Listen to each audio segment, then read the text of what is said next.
The argument that I like goes like this. You can buy things more dangerous than any drug, more dangerous than heroin or ecstasy or cocaine, let alone cannabis, in any hardware store. And just as we teach our children the dangers of knives and hammers and things, and how to use them carefully for our benefit and use, so the prohibition denies us that opportunity with drugs. And most of the disasters that occur with drugs and the dangers that accrue from them are due to this lack of learning and lack of familiarity, accidents, let alone the fact that they're purveyed in criminal, secret, insanitary circumstances with no quality control whatsoever. And therefore drugs are dangerous because they're prohibited. They're not prohibited because they're dangerous. They're dangerous because they're prohibited. Now, I'm not saying that heroin is harmless, but it is a medically uncontroversial fact that you can inject heroin in doses to which you're tolerant, daily for a week, weekly for a month, monthly for a year, annually for decades, and still function as you and I are doing now here today. That's an uncontroversial medical fact. So it's clear. Obviously you can overdose if you're a naive user, and you can still, if you're a chronic user, still take more than is appropriate. But relative to many other drugs, heroin is very safe, especially if used appropriately. It illustrates well that poison in the hands of a wise man is medicine, but medicine in the hands of a fool is poison.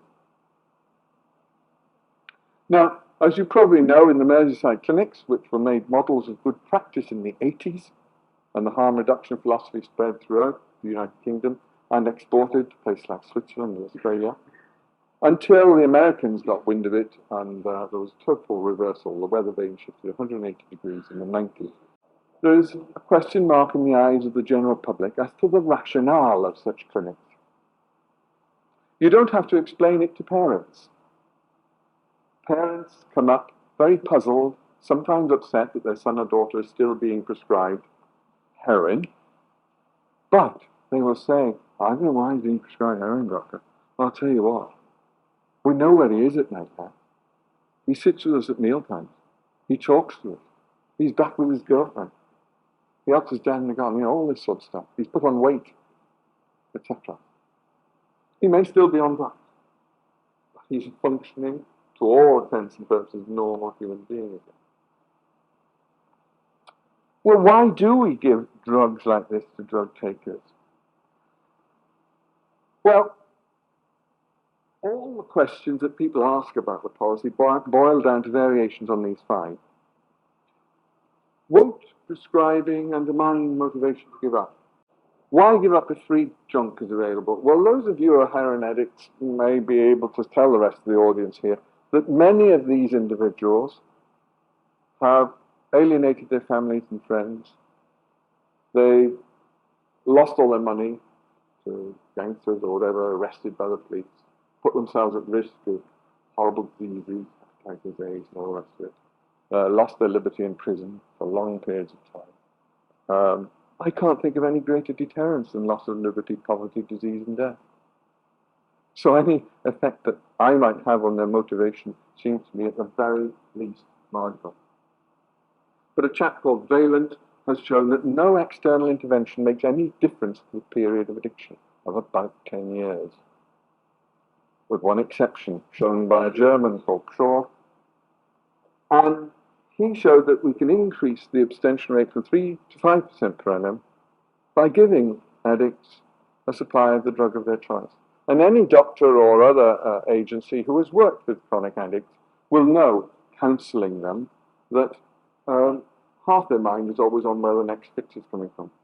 Whereas if that's sorted out, and they get their heroin or cocaine or whatever it is, they can actually listen to you and wonder what I'm here for. They may think about their lives and their family and their career, and they've got the mental space to look elsewhere. And they eventually get bored coming on a nice sunny day and sitting around a doctor's waiting room, because doctors cannot solve one problem, stopping patients having to wait. They just can't manage it. So most patients, as I say, do much better on a ration of heroin, and it doesn't undermine their motivation. If anything, it expedites it.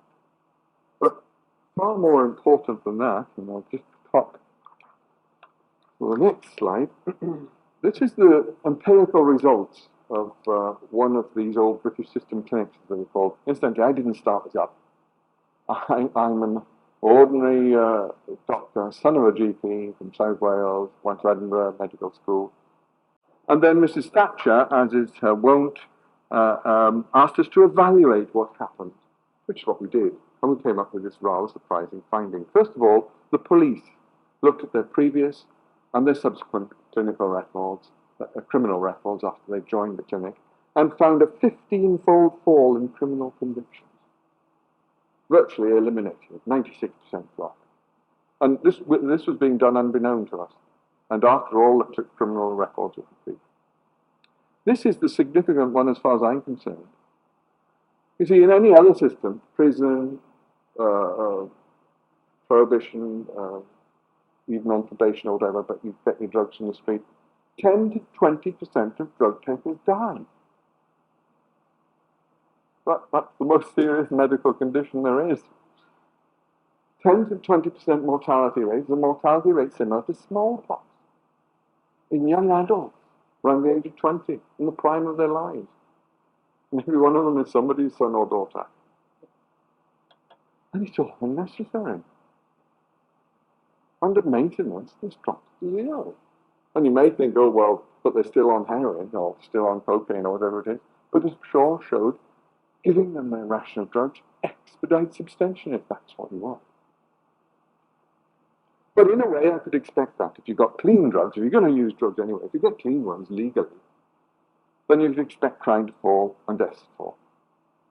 Which led a Lancet editorial 10 years ago to say, if drug addicts get better in spite of doctors and policemen, not because of them, then our best intervention should be at least to keep the patient alive.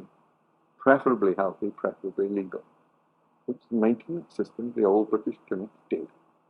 But in addition, it produced a fall in incidence from 207 to under 16 per 100,000 of the population per year.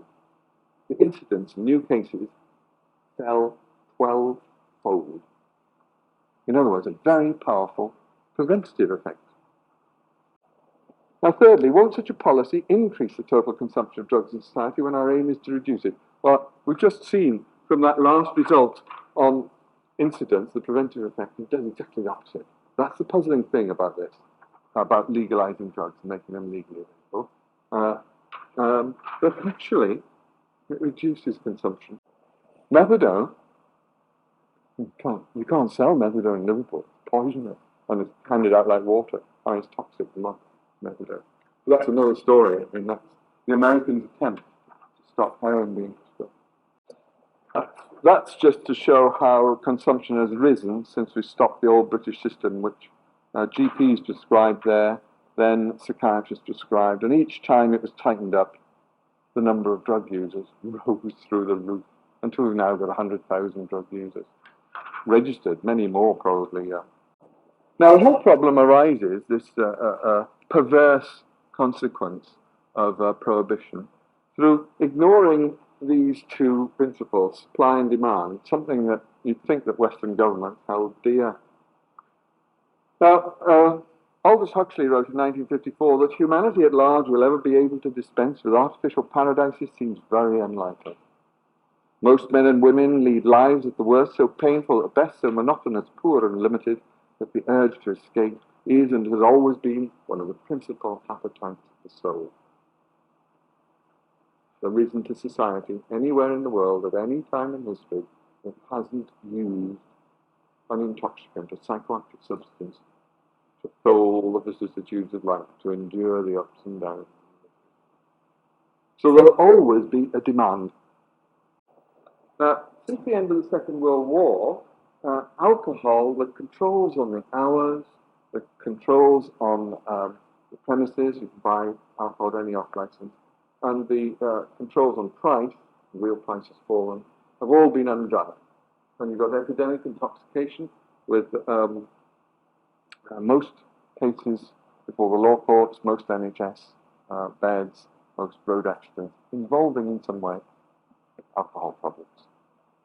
And in criticizing the prohibition, I'm not for a moment advocating the drug den on every street corner principle, since I think we'd only have the problems that we have with alcohol multiplied manyfold for each and every drug.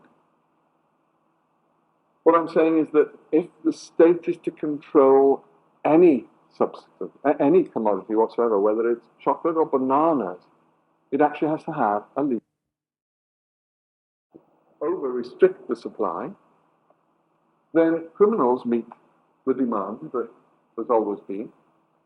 And if the state is so rigorous as to restrict the supply altogether to zero, to deny itself a lawful supply altogether, doesn't get rid of the supply, just abdicates it to the criminals. And being the second largest market in the world, gangsters have a vested interest in the return of prohibitionist governments. However, if tomorrow you got 10 years for coffee, you might suppose that as you restrict the supply, there'd be fewer of you around that would be prepared to murder for coffee. In other words, we all suppose that the supply and demand curve was exponential, went along in a curve following this dotted line like that. But as you went towards zero tolerance, the demand and consequent consumption would fall to zero. We know that in fact under the prohibition, use rises. In fact, in no prohibitionist society is drug consumption falling. They're all increasing. Now, of course, even the Western market-loving leaders know that as you restrict the supply of something for which there is a demand, the price will increase. And the more you restrict it, the greater the tension becomes until somebody is prepared to bust through your sanction. That's what smuggling is. And the more repressive you become, the more that mechanism occurs. If you have a 1 gram habit, sorry to come back here, what you do, in fact, is you buy 5 grams. And then you sell a gram to him, a gram to him. And each of those does the same. And each the same. And each the same, ultimately to your children and mine. And they have to do this to finance the high black market price, which is effectively taxed by the dealer having to defray the costs of arrest, expropriation, seizures, etc. You've also got to adulterate the drugs to keep weight, to keep them up. As well as this thieving and recruiting, you have to recruit new users to finance your own habit. Insurance companies would love to have salesmen like drug addicts. So, if you deliberately contrive so to do, you cannot imagine a more socially destructive, more individually criminalizing, more physically unhealthy, more efficient way of making drugs available than that. Peddling. And the Witness Clinic and the British System clinics and clinics like them that give a ration, give out to these individuals who are prepared to use drugs come what may, the ration of drugs, and obviates the necessity for all this cascade of pyramid selling. So paradoxically, if the ration is well controlled, giving a small amount of drugs to those who will use regardless, or what they need to those who will use regardless, reduces the availability to the man on the street.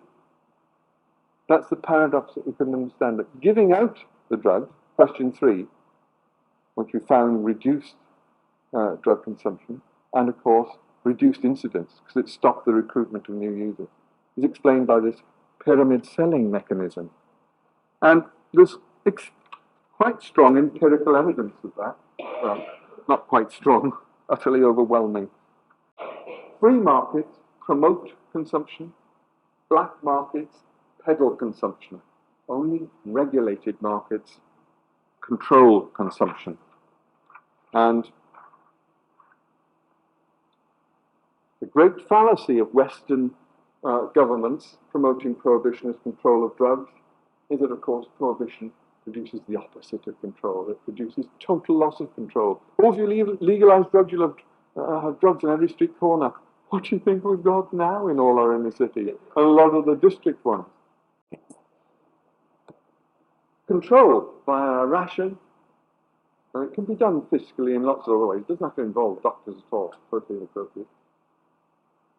Reduces incidence, reduces crime, and improves health.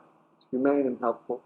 I needn't condone drug use any more than a GP giving a contraceptive pill to a girl condones promiscuity.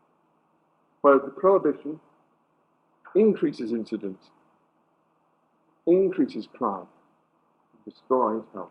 It's inhumane and punitive and makes drugs unnecessarily alluring to adolescents.